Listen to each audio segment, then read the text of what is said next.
Good morning, children. Today I will again continue the lesson Natural Resources in class 9.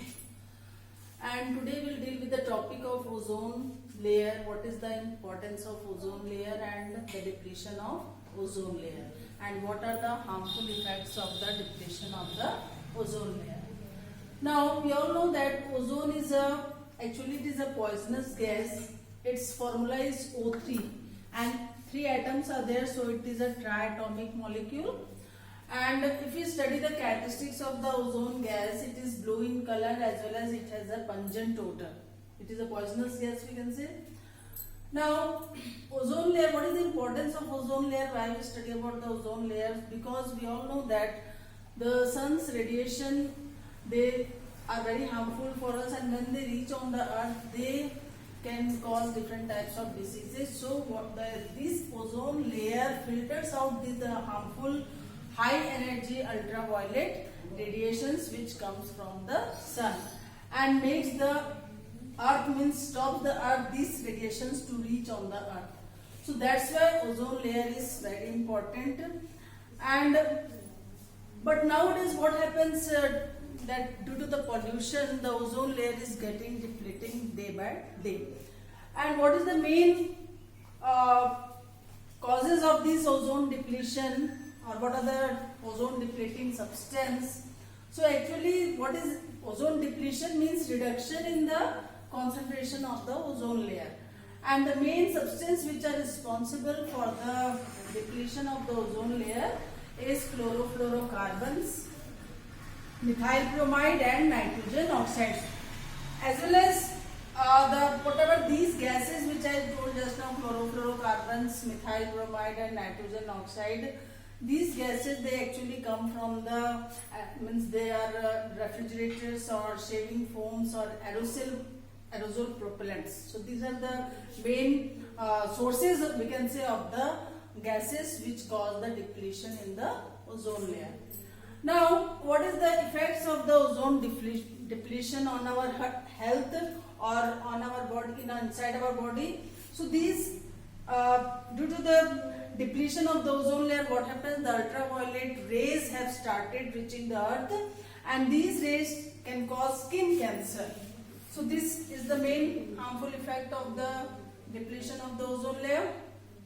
Second is that these rays can also damage our eyes, means it can lead to a disease called cataract, which is the disease of the eyes.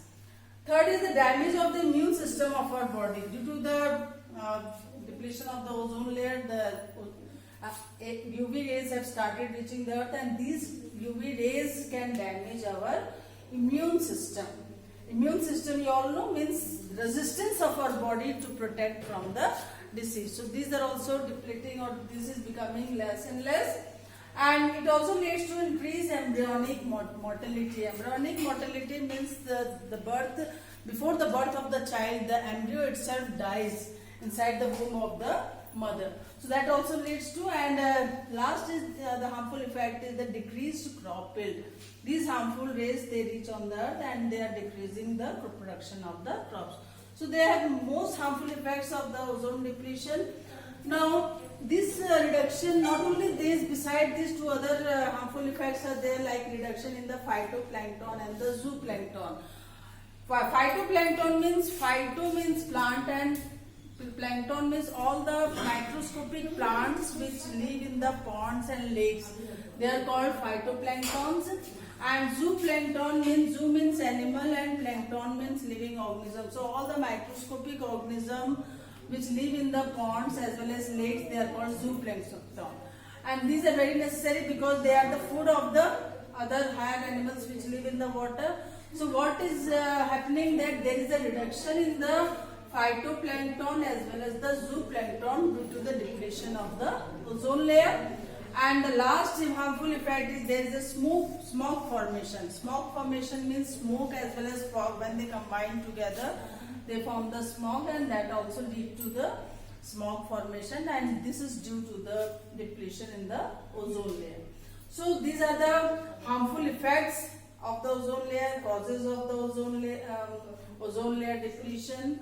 And so now we'll discuss with the next another sources, natural resources, which is very important, that is the water.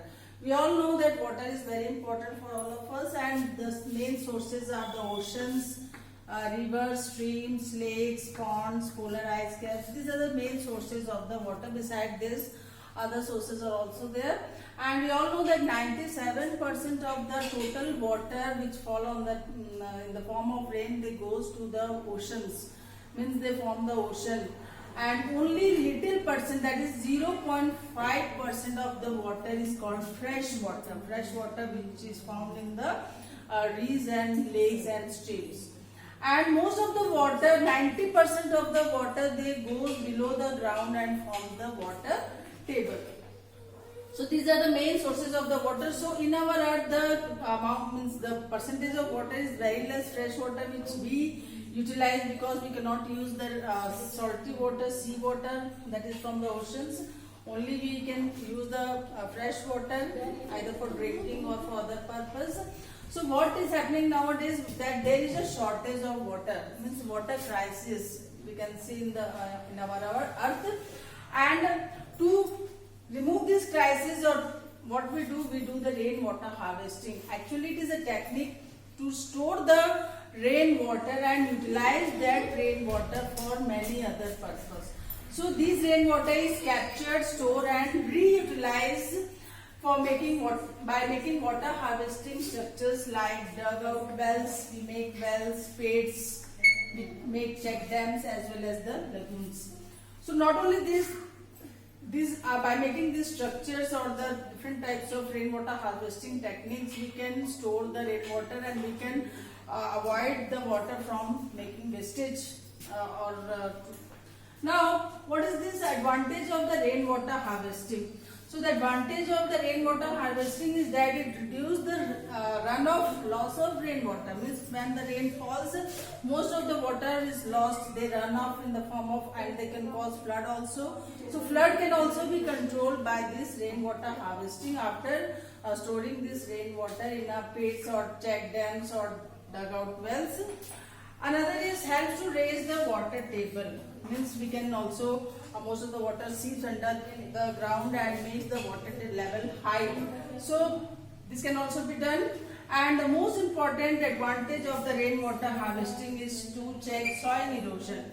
Check soil erosion means we all know that if we grow more trees, the water will, the roots of the plant, they can absorb more and more water, and also helps to remove, means they reduce the soil erosion, because the roots of the plant, they fix the soil as well as they also absorb the water, so this can be reduced. So these are some of the advantages of the rainwater harvesting. And tomorrow we'll study about another topic, another natural resources. So that much for today, and I will give you the notes in the WhatsApp. You complete your notes. Thank you.